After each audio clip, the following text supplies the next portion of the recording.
कहा ना कि हम लोग नाटक खेल रहे हैं, भगवान जब खेल रहे हैं तो हम लोग क्यों न खेलें।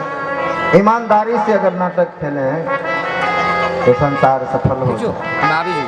तो भगवान राम इस तरह से वहाँ पर 60,000 कन्याओं को छूते, स्पर्श करते, बोलते, पुकारते वहाँ से आगे निकल पड़े, सबको संतुष्ट किया है। तो वही भगवान को पति रूप में पाना चाहते हैं। जो मत्स्य अवतार में भगवान मत्स्य के रूप में आए थे, तो वहाँ जो मत्स्य कन्याएं थी उसने जो देखा था भगवान को, जो मत्स्य राज थी भगवान, तो वहाँ की कन्याओं जो अभिप्सा प्राप्त किया था कि आप मेरे पति हों, तो उसको भी आदेश दिया था कि आप आना द्वापर युग में सभी को संतुष्ट करें।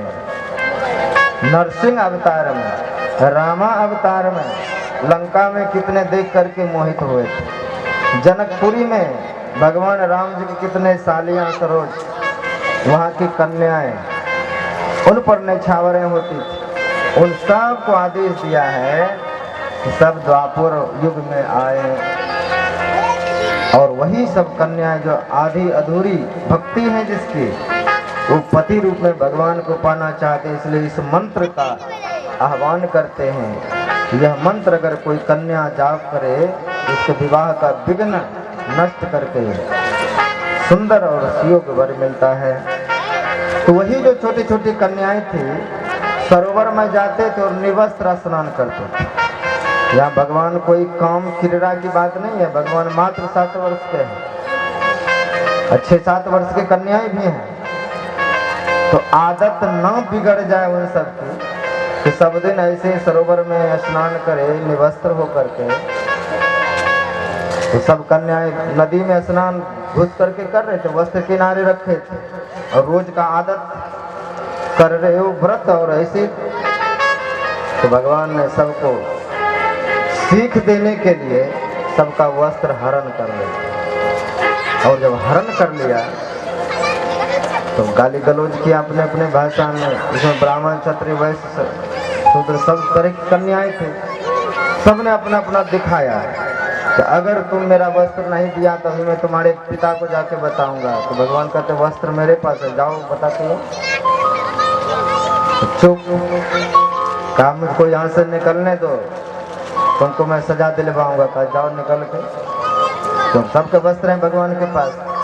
तो भगवान ने कहा सब अपना अपना कान पकड़ो और आजीवन वचन दो, आज दिन के बाद जल में जल देवता का अपमान नहीं करेंगे, कभी भी निवस्त्र होकर के नदी तालाब में नहीं नहाए। सोचो मैं हूं, कोई दूसरा रहता, यहाँ पर क्या हो सकता है। इसलिए तुम लोगों की रक्षा के लिए तुम मेरा व्रत कर रही हो, इसलिए मैं सीख देने के लिए कि आइंदा ऐसा कोई भी कर्म ऐसा नहीं करना, दोबारा नहाना मत ऐसे निवस्त्र होकर के। और फिर सब ने जब वचन माना है, कान पकड़ के उठक बैठक किया है जल में कि आजीवन ऐसा हम भूल नहीं करेंगे, तब भगवान ने सब वस्त्र किनारे रख करके फिर चला गया। एक तो ये लीला है। दूसरी लीला ये है कि साधक जब ध्यान के द्वारा शब्द के सरोवर में प्रवेश करता है तो वह नग्न ही हो जाता है। इस आत्मा के ऊपर से स्थूल, सूक्ष्म, कारण, महाकारण, कैवल्य सब शरीर धीरे धीरे छूट जाए। इसको कहते हैं पट। शरीर है, इसमें 3 पट लगा हुआ है, अंधकार का, प्रकाश का, शब्द का। ये तीनों पट हैं, तीनों वस्त्र हैं जीव के, और तीनों पट चुराने वाले कौन हैं? भगवान। जब जीव उस शब्द और प्रकाश को छोड़ते हुए निशब्द की ओर जब जाता है, साधना करने लग जाता है, कि जीव के ऊपर से ये तीनों वस्त्र चुरा लेते हैं। इसलिए कहा ब्रजे प्रसिद्धम नवनीत चौरम गोपांगना च दुकूल चौरम। गोपांगनाओं के दुकूल वस्त्र को चुराने वाले भगवान कौन है? और गोपांगना कौन है? कि जो अपने इंद्रियों से भक्ति का रसपान करे वो गोपियाँ, और ऐसे जो गोपी, ऐसे जो सत्संगी, ऐसे जो भक्त हो जाते हैं, उनके ये तीनों वस्त्र चुराने वाले भगवान हैं, ये पट रूपी। तो जिसका पट भगवान चुरा लिया वो तो नग्न हो जाता है, अर्थात वो केवल अवस्था, केवल जीव ही जीव, केवल्यों के पार, ये जीव केवल के भी पड़े हो जाए, अकेला भी नहीं रहता है, ये जीवत्व दशा को छोड़ करके यह परमात्मा स्वरूप हो जाता है। तो भगवान वस्त्र भी चुराते हैं उन गोपियों को जो ध्यानस्थ हो जाते हैं। ये शरीर रूपी पट की चोरी करता है। ऐसे वस्त्र की चोरी की लीला भगवान ने किया है। उसके बाद एक दिन गाय को चराने के लिए जब भगवान गए हैं तो बहुत दूर निकल चुरा, गाय चराते चराते सारे गोप बालक भूख से परेशान हैं और कहते हैं मित्र कन्हैया लगता है आज भूखे मर जाएंगे। कहा मरेंगे क्यों? देखो ब्राह्मण लोग की आवाज आ रहा है, स्वाहा यज्ञ करवा रहा है ब्राह्मण लोग, जाओ वहां जाओ और ब्राह्मणों से मांग लेना भोजन। सब जब गोप बालक गए हैं ब्राह्मणों के पास, वो यज्ञ हवन में लगे हुए थे। हवन करते करते सबने इशारा कर भागो यहाँ से, जाओ यहाँ से, कुछ नहीं मिलेगा। सब गोप बालक चले आए भगवान के पास, कहते कन्हैया किसी ने पूछा तक नहीं, तुमने कहा भोजन देगा वो, विप्र लोग तो हवन कर रहे हैं। क्या ये जो हवन है, हवन कार्य कौन कर सकता है, कब करना चाहिए? भगवान श्री कृष्ण कहते हैं अहम वैश्वानरो भूत्वा प्राणिनाम देहमाश्रितः, मैं प्राणियों के पेट में वैश्वानर नाम के अग्नि के रूप में रहता हूँ। जब अग्नि जलने लगती है तो भूख लगती है, सबको भूख लगती है अग्नि जब जलती है।